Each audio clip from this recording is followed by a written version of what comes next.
आज शांता बाजार गई थी सब्जियां लेने के लिए। जैसे ही वह बाजार जाती है वह देखती है कि एक लड़की छोटे कपड़े पहनकर एक लड़के के साथ बिल्कुल चिपक कर बात कर रही थी। जैसे ही वह उन्हें देखती है वह बोलती है, छी छी छी छी, इस लड़की को तो देखो, जरा सी भी शर्म हया तो है ही नहीं इसके पास।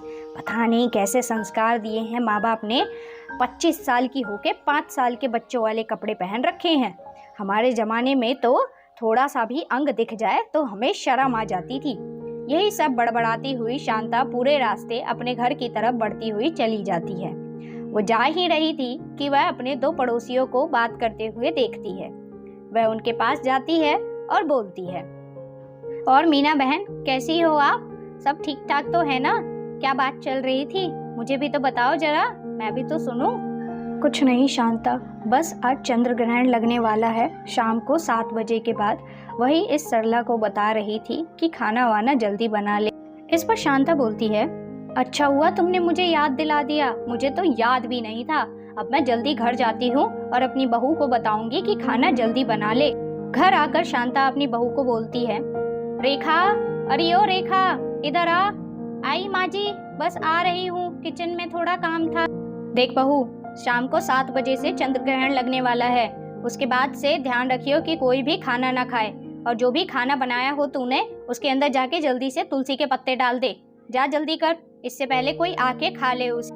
शांता उसे सारी बात समझा देती है और उसके बाद रेखा किचन में जाती है और जाने के बाद सारे खाने में तुलसी के पत्ते डाल देती है। समय बीतता चला जाता है और उसका बड़ा बेटा अब घर आ जाता है।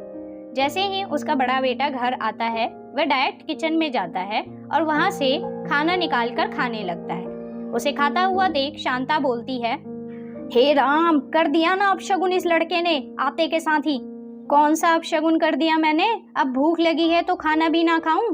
सही तो कह रहा है वो, तुम्हारी ही पुरानी धकियानुसी बातों में आखिरकार अब कुछ रखा भी है। जब भूख लगेगी उसे तो खाएगा ही ना।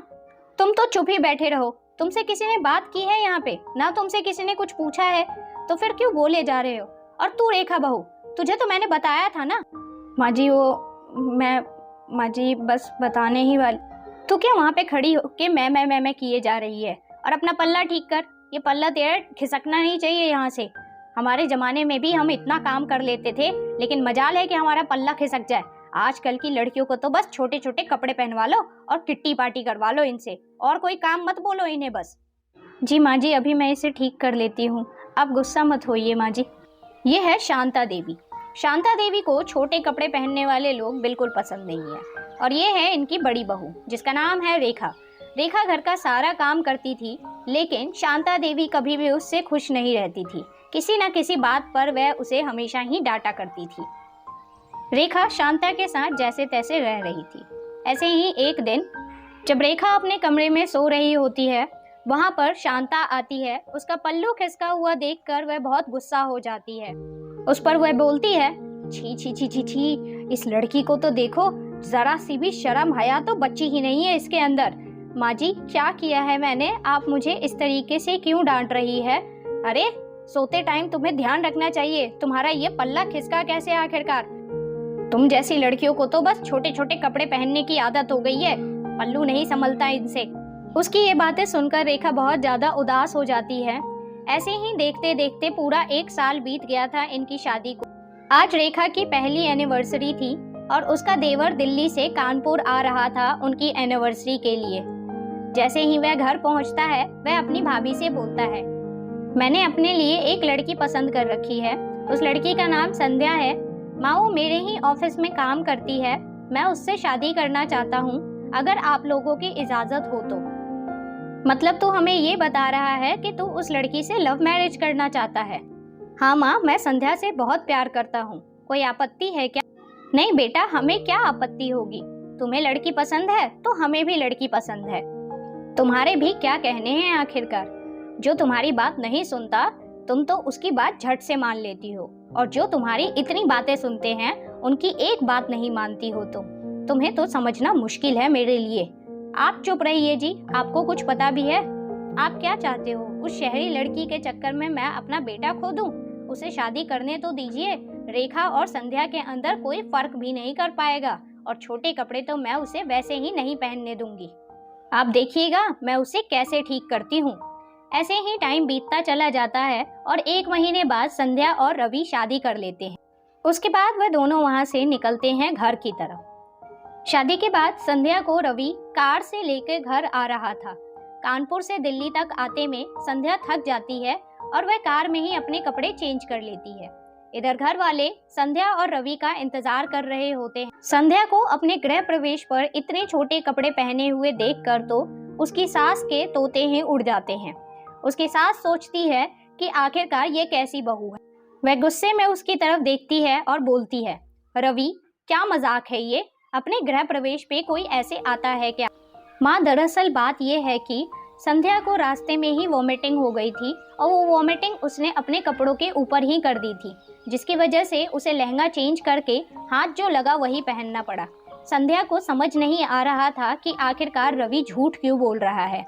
वह उसकी तरफ देखती है और बोलती है कि माँ जी आप मुझे मेरा कमरा बता दीजिए, मैं बहुत ज़्यादा थक चुकी हूँ, मुझे अब आराम करना है।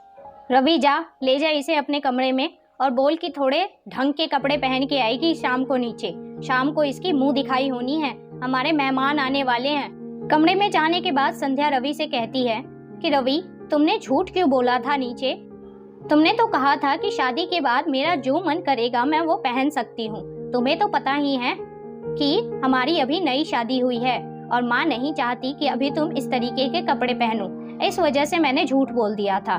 कुछ दिन एडजस्ट कर लो, उसके बाद पहन लेना तुम्हें जो पहनना हो।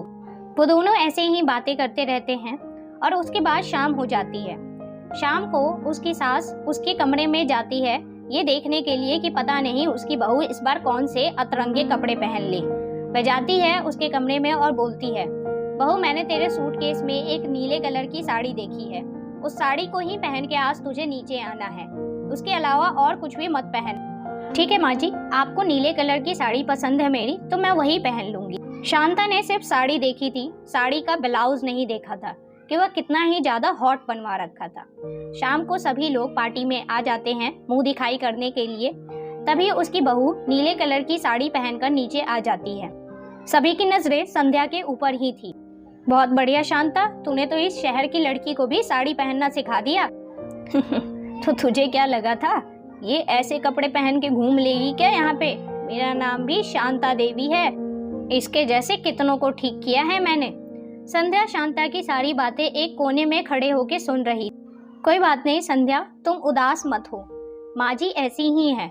आज तुमने साड़ी पहन ली, अब आज के बाद तुम कभी भी अपने वेस्टर्न कपड़े नहीं पहन पाओगी, क्योंकि माँ जी ने आज तक मुझे भी कभी नहीं पहनने दिया है।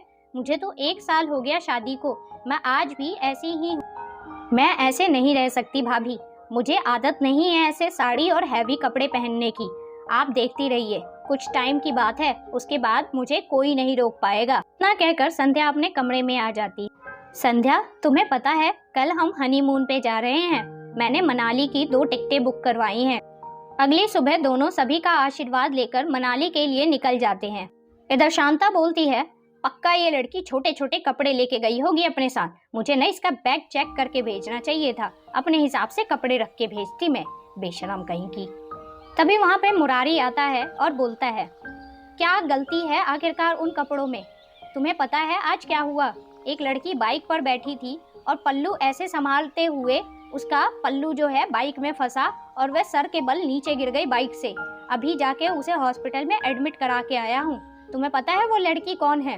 वह लड़की हमारी ही बहू रेखा है, जिसको तुमने इतना ज्यादा पल्लू पल्लू करके डरा रखा है। आज उसने छोटे कपड़े पहने होते तो ये दिन नहीं देखना पड़ता ना। इस पर शांता फूट फूट कर रोने लगती है।